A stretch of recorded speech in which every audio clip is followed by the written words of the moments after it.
ನಾರಾಯಣಂ ಸುರಗುರುಂ ಜಗದೇಕನಾಥಂ ಭಕ್ತಪ್ರಿಯಂ ಸಕಲಲೋಕನಮಸ್ಕೃತಂ ಚ ತ್ರೈಗುಣ್ಯವರ್ಜಿತಮಜಂ ವಿಭುಮಾದ್ಯಮೀಶಂ ವಂದೇ ಭವಗ್ನಮರಾಸುರಸಿದ್ಧವಂದ್ಯಂ ವ್ಯಾಸಂ ವಸಿಷ್ಠನಪ್ತಾರಂ ಶಕ್ತೇಃ ಪೌತ್ರಂ ಅಕಲ್ಮಷಂ ಪರಾಶರಾತ್ಮಜಂ ವಂದೇ ಶುಕತಾತಂ ತಪೋನಿಧಿಂ. ಶ್ರೀ ಗುರುಭ್ಯೋ ನಮಃ. ಹರಿ ಓಂ. ವಿಷ್ಣು ಸಹಸ್ರನಾಮ ಸ್ತೋತ್ರದ 21ನೆಯ ಶ್ಲೋಕದ ಚಿಂತನೆಯನ್ನು ಇವತ್ತು ಮಾಡೋಣ. ಶ್ಲೋಕ ಈ ರೀತಿಯಾಗಿದೆ: ಮರೀಚಿರ್ದಮನೋಹಂಸಃ ಸುಪರ್ಣೋ ಭುಜಗೋತ್ತಮಃ ಹಿರಣ್ಯನಾಭಃ ಸುತಪಾಃ ಪದ್ಮನಾಭ ಪ್ರಜಾಪತಿ. ಭಗವಂತನನ್ನು ಸ್ತೋತ್ರ ಮಾಡುವ ಒಂದು ಸುಂದರ ಶ್ಲೋಕ ಈ 21ನೇ ಶ್ಲೋಕ. ಭಗವಂತನನ್ನು ಮರೀಚಿಹಿ ಅಂತ ಈ ಶ್ಲೋಕ ಹೇಳುತ್ತದೆ. ಮರೀಚಿ, ಚಂಡಮರೀಚಿ ಅನ್ನೋದಕ್ಕೆ ಸೂರ್ಯ ಅಂತ ಒಂದು ಅರ್ಥ. ಸೂರ್ಯನ ಕಿರಣಗಳಲ್ಲಿ, ಆ ಸೂರ್ಯನ ಕಿರಣಗಳು ಅವುಗಳಲ್ಲಿ ಇದ್ದು ಶಕ್ತಿಯನ್ನು ತುಂಬುವಂತಹ ಭಗವಂತ ಮರೀಚಿಹಿ ಯದಾದಿತ್ಯಗತಂ ತೇಜೋ ಜಗದ್ಭಾಸಯತೇಖಿಲಂ ಯಚ್ಚಂದ್ರಮಸಿ ಯಚ್ಚಾಗ್ನೌ ತತ್ತೇಜೋ ವಿದ್ಧಿಮಾಮಕಂ. ಗೀತೆಯಲ್ಲಿ ಕೃಷ್ಣ ಹೇಳುವಂತಹದ್ದು, ಸೂರ್ಯನೊಳಗಿದ್ದು ವಿಶ್ವವನ್ನೆಲ್ಲ ಬೆಳಗುವ ಶಕ್ತಿ ತೇಜಸ್ಸು ಅದು ನಾನೇ, ಚಂದ್ರನಲ್ಲಿ ಇರುವುದು ನಾನೇ, ಅಗ್ನಿಯಲ್ಲಿ ಇರುವುದು ನಾನೇ, ಅದೆಲ್ಲ ನನ್ನದೇ ಬೆಳಕು ಅಂತ ತಿಳಿ. ತತ್ತೇಜೋ ವಿದ್ಧಿಮಾಮಕಂ. ಆದ್ದರಿಂದ ಮರೀಚಿಹಿ, ಸೂರ್ಯನ ಕಿರಣಗಳು, ಅವುಗಳಲ್ಲಿರುವ ಶಕ್ತಿ, ಅವುಗಳು ಜನರಿಗೆ ತುಂಬುವಂತಹ ಶಕ್ತಿಯ ಮೂಲ ಶ್ರೋತಸ್ಸು ಅದು ಪರಮಾತ್ಮ. ಆದ್ದರಿಂದ ಭಗವಂತನನ್ನು ಮರೀಚಿಹಿ ಅಂತ ಕರೀತಾರೆ. ಮರಿ ಅನ್ನೋದಕ್ಕೆ ಮೋಡ ಅಂತ ಅರ್ಥ. ಮರಿಣಃ ತಾನ್ ಚಾಲಯತಿ ಇತಿ ಮರೀಚಿಹಿ ಅಂತ. ಆ ಮೋಡಗಳಿಗೆಲ್ಲ ಚಲನೆಯ ಶಕ್ತಿಯನ್ನು ಕೊಟ್ಟು ಮೋಡಗಳು ಸರೆದು ಮಳೆ ಬರುವಂತಹದ್ದು ಭಗವಂತನಿಂದ. ಆದ್ದರಿಂದ ಮರೀಚಿಹಿ ಅದು ಭಗವಂತ. ಇಂತಹ ಅದ್ಭುತವಾದ ಅರ್ಥಗಳನ್ನು ಮರೀಚಿ ಅನ್ನುವ ಶಬ್ದಕ್ಕೆ ನಾವು ತಿಳಿದುಕೊಳ್ಳಬಹುದು. ದಮನಃ, ಪರಮಾತ್ಮ ದಮನಃ ಅಂತ ಅನ್ನಿಸಿಕೊಳ್ಳುತ್ತಾ ಇದ್ದಾನೆ. ಶಮ ದಮ ಅನ್ನುವ ಎರಡು ವೈರಾಗ್ಯದ ವಿಚಾರಗಳನ್ನು ನಾವು ಕೇಳುತ್ತೇವೆ. ಒಂದು ಮನಸ್ಸಿನ ನಿಗ್ರಹವಾದರೆ ಇನ್ನೊಂದು ಇಂದ್ರಿಯ ನಿಗ್ರಹ. ನಮ್ಮ ಇಂದ್ರಿಯ ನಿಗ್ರಹ, ನಮ್ಮ ಮನೋನಿಗ್ರಹ ಎರಡೂ ಆದಾಗ ಮಾತ್ರ ಒಬ್ಬ ಸಾಧಕ ತಾನು ಭಗವಂತನಲ್ಲಿ ನಿಶ್ಚಲವಾದ ಮನಸ್ಸನ್ನು ಇಡಲಿಕ್ಕೆ ಸಾಧ್ಯ.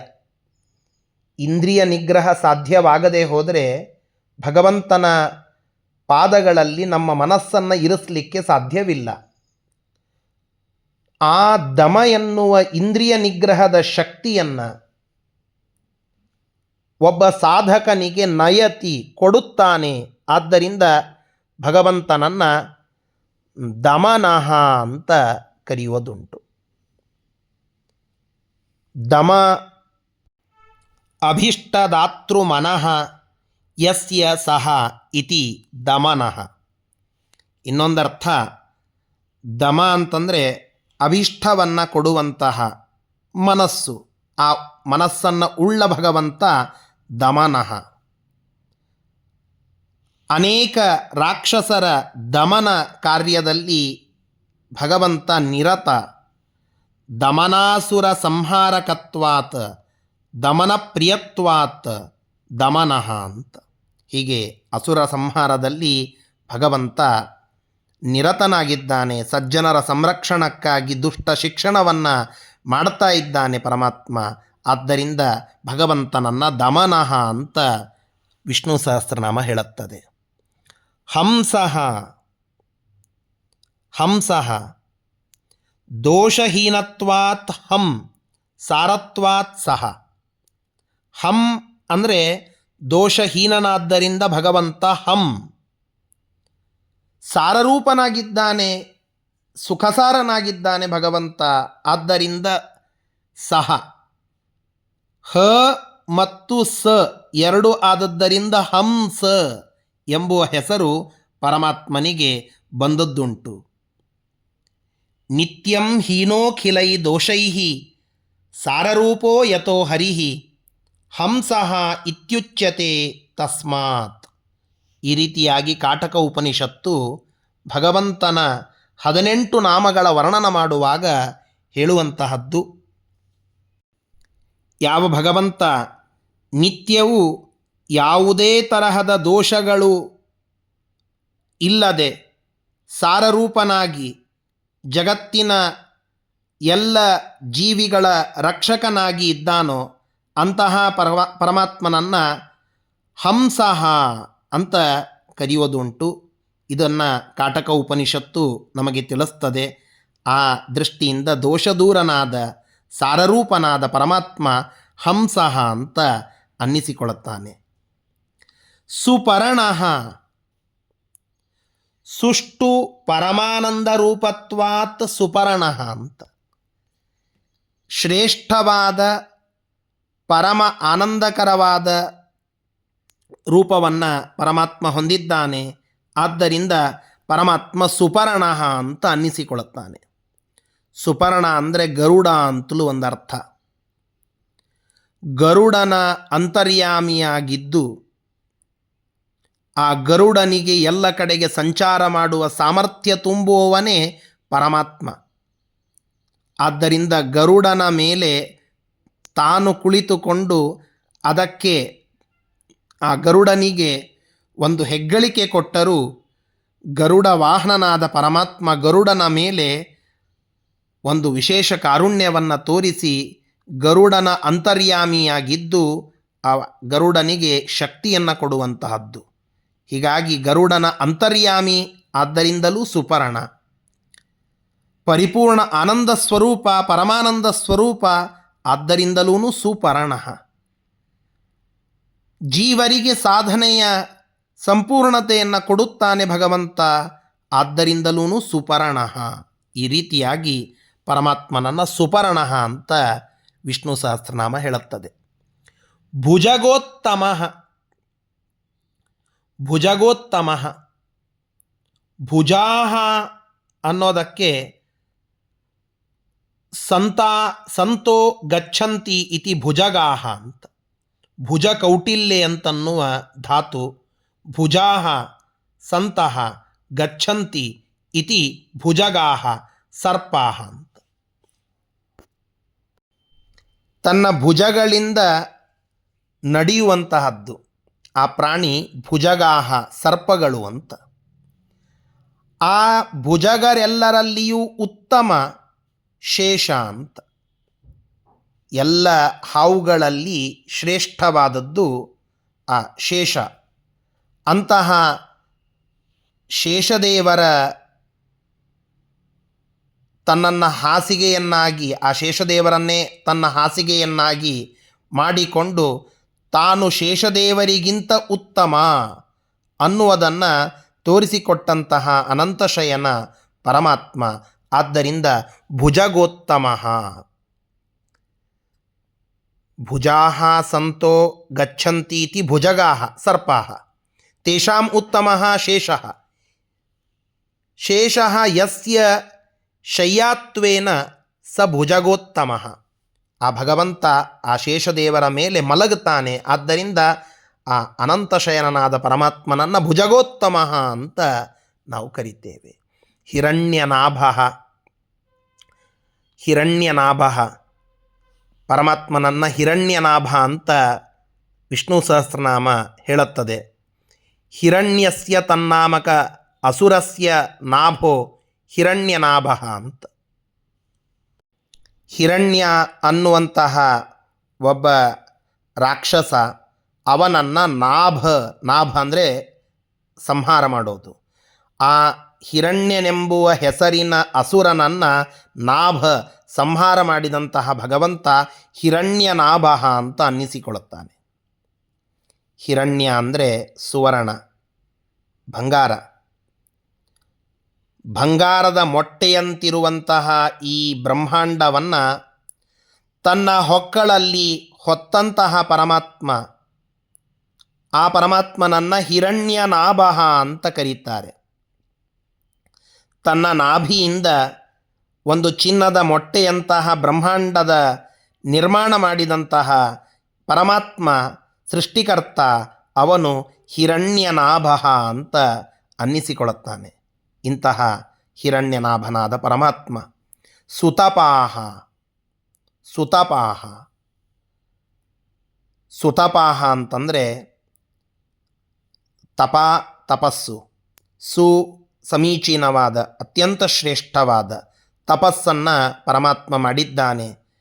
ಅನೇಕ ತನ್ನ ಅವತಾರಗಳಲ್ಲಿ ತಾನು ತಪಸ್ಸನ್ನು ಮಾಡಿ ತಪಸ್ಸನ್ನು ಹೇಗೆ ಮಾಡಬೇಕು ಎಂಬುವುದನ್ನು ಜನರಿಗೆ ತೋರಿಸಿಕೊಟ್ಟಿದ್ದಾನೆ. ಆಲೋಚನೆ ಹೇಗೆ ಆಲೋಚನೆ ಮಾಡಬೇಕು ಎಂಬುವುದನ್ನು ವೇದವ್ಯಾಸ ರೂಪದಿಂದ ತೋರಿಸಿಕೊಟ್ಟಿದ್ದಾನೆ.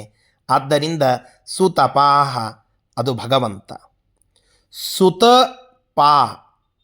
ಸುತ ಅಂತಂದರೆ ಮಕ್ಕಳು, ಭಗವಂತನ ಮಕ್ಕಳು ಚತುರ್ಮುಖ ಬ್ರಹ್ಮದೇವರು, ವಾಯುದೇವರು, ಇವರೆಲ್ಲರನ್ನ ರಕ್ಷಣೆ ಮಾಡಿದ್ದು. ಅವರ ಏನೇನು ಕಾರ್ಯಗಳಿವೆಯೋ ಆ ಎಲ್ಲ ಕಾರ್ಯಗಳಿಗೆ ತಾನು ಅವರಲ್ಲಿ ಇದ್ದು ರಕ್ಷಣೆ ಮಾಡಿ ಅವರ ಕಾರ್ಯಗಳನ್ನು ತಾನೇ ಒಳಗಡೆ ನಿಂತು ಮಾಡುವ ಪರಮಾತ್ಮ ಅವರನ್ನು ರಕ್ಷಣೆ ಮಾಡುತ್ತಾನೆ. ಆದ್ದರಿಂದ ಸುತಪಾಹ. ಇನ್ನೊಂದು, ನಾವೆಲ್ಲ ಭಗವಂತನ ಮಕ್ಕಳು. ನಮ್ಮೆಲ್ಲರ ನಾಥ ಜಗನ್ನಾಥನಾದ ಪರಮಾತ್ಮ, ನಮ್ಮೆಲ್ಲರ ತಂದೆ ಜಗಜ್ಜನಕನಾದ ಪರಮಾತ್ಮನೇ ನಮ್ಮೆಲ್ಲರ ತಂದೆ. ಹೀಗಾಗಿ ನಾವೆಲ್ಲರೂ ಪರಮಾತ್ಮನ ಮಕ್ಕಳು. ಮಕ್ಕಳಾದ ನಮ್ಮನ್ನೆಲ್ಲ ನಿಷ್ಪಕ್ಷಪಾತವಾಗಿ ನಮ್ಮ ಕರ್ಮಕ್ಕನುಸಾರವಾಗಿ ಫಲ ಕೊಟ್ಟು ಸಲಹುವ ಸ್ವಾಮಿ, ತಂದೆ, ಅದು ಪರಮಾತ್ಮ ಸುತಪಾಹ. ಸರ್ವಪಾಲಕನಾದ ಸ್ವರೂಪ ಪರಮಾತ್ಮನದ್ದು. ಆದ್ದರಿಂದ ಸುತಪಾಹ ಅಂತ. ಪದ್ಮನಾಭ ಪರಮಾತ್ಮ ಪದ್ಮನಾಭ ಅಂತ ಅನ್ನಿಸಿಕೊಂಡಿದ್ದಾನೆ. ಈ ಬ್ರಹ್ಮಾಂಡ ಇದು ಕಮಲದಂತೆ ಇದೆ ಅಂತ ವರ್ಣನ ಮಾಡುತ್ತದೆ ಶಾಸ್ತ್ರ. ಆ ಬ್ರಹ್ಮಾಂಡ ಹುಟ್ಟಿದ್ದು ಭಗವಂತನ ನಾಭಿಯಿಂದ. ಆ ನಾಭಿ ಕಮಲ, ಯಾರ ನಾಭಿಯಿಂದ ಕಮಲದ ಆಕಾರ, ಪದ್ಮದ ಆಕಾರ ಇರುವಂತಹ ಈ ಬ್ರಹ್ಮಾಂಡ ಸೃಷ್ಟಿಯಾಯಿತೋ ಅಂತಹ ಸೃಷ್ಟಿಗೆ ಕಾರಣವಾದ ಪರಮಾತ್ಮನನ್ನು ಪದ್ಮನಾಭ ಅಂತ ನಾವು ಕರೀತೇವೆ. ಪರಮಾತ್ಮನನ್ನು ಪದ್ಮನಾಭ ಅಂತ ಕರೆಯುವುದಕ್ಕೆ ಇನ್ನೊಂದು ವಿಷಯವನ್ನು ಸತ್ಯಸಂಧ ತೀರ್ಥರು ಹೇಳುತ್ತಾರೆ. ಪದಂ ಭಗವತ್ ಸ್ವರೂಪಂ ಮನ್ಯತೆ ಇತಿ ಪದ್ಮನಾಹ ಭಗವದ್ಭಕ್ತಾಃ. ಪರಮಾತ್ಮನ ಸ್ವರೂಪವನ್ನು ತಿಳಿದಂಥವರು, ತಿಳಿಯುವವರು, ಜ್ಞಾನಿಗಳು, ಭಗವದ್ಭಕ್ತರು ಅವರನ್ನು ಪದ್ಮನಾಹ ಅಂತ ಕರೀತಾರೆ.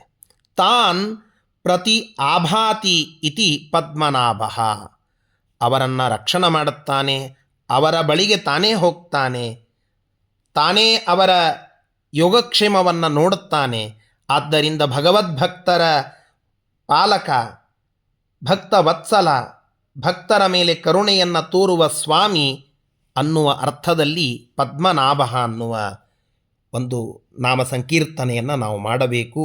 ಪ್ರಜಾಪತಿ, ಪ್ರಜಾ ಅಂತಂದರೆ ಬ್ರಹ್ಮದೇವರನ್ನು ಮೊದಲು ಮಾಡಿಕೊಂಡು ಇರುವ ಎಲ್ಲ ದೇವತೆಗಳು, ಎಲ್ಲ ಜನರು, ಎಲ್ಲ ಜೀವರು, ಅವರನ್ನು ಸೃಷ್ಟಿ ಮಾಡುವ, ಅವರ ಸ್ಥಿತಿ ಮಾಡುವ, ಅವರ ಸಂಹಾರ ಮಾಡುವ, ನಿಯಮನ ಜ್ಞಾನ ಅಜ್ಞಾನ ಬಂಧ ಮೋಕ್ಷಾದಿಗಳನ್ನೆಲ್ಲ ಕೊಡುವ ವ್ಯವಸ್ಥೆಯನ್ನು ಮಾಡುವ ಪರಮಾತ್ಮ ಪ್ರಜಾಪತಿ ಅಂತ ಅನ್ನಿಸಿಕೊಂಡಿದ್ದಾನೆ.